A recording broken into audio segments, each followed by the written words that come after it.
Another great question. I've had a flavor of burnout. If you at different points in my life, and I only realized it in hindsight. It happens very, very slowly. I remember when I was graduating from college, I was very stressed about what I was going to do with my life. Like, what am I here for, and all of that. And I remember when I got very stressed in college and I was doing job interviews, I started getting very claustrophobic. It's just something, I normally am not claustrophobic, but then when I got on a plane, I was like, oh, how am I going to get out of this plane? It was actually quite bad. And then that went away, frankly, once I got a job and once things, and then it came back when I was about 35 years old. This was about 7 or 8 years ago. And I think the reason why it hit me then is, there was a lot going on with Khan Academy, rapidly growing organization. At the same time, I had young children at home. I think anyone who's a parent of young children, your mind is constantly thinking about everything that could go wrong.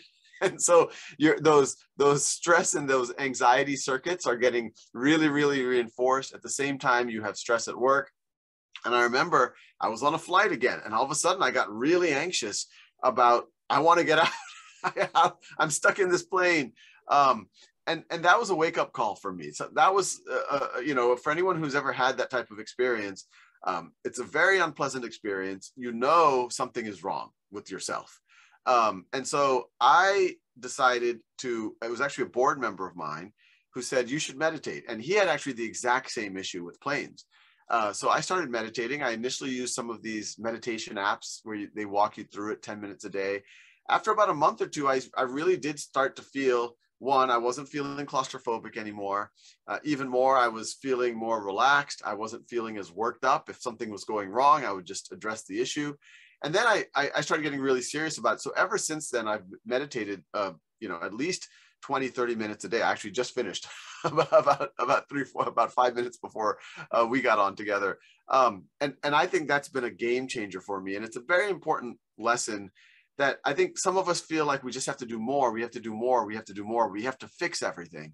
What I found is 80% of the things that we're stressed about kind of fix themselves. And if you save your energy for the other 20%, you have a better chance of fixing them.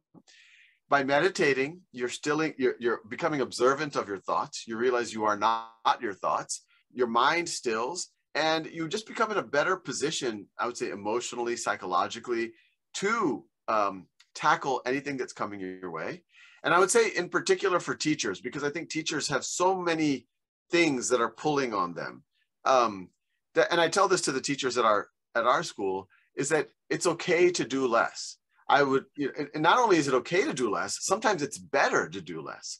Sometimes it's better to allow a little bit of unplanned chaos in the classroom.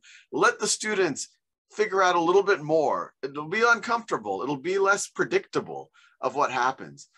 Maybe you did a little less prep. That's okay. I actually actively encourage some of our teachers to do less prep so that there's a little bit more extemporaneous, organic fluidity in the classroom. And I say, think of yourself as a systems thinker. What happens when you step out of the classroom? What are the students doing then? And I think it's much better to do that. Frankly, it's better than I think any type of teaching. But if it's much better to do that than to try to control and to get everything perfect and then to burn out and leave the profession or do something else.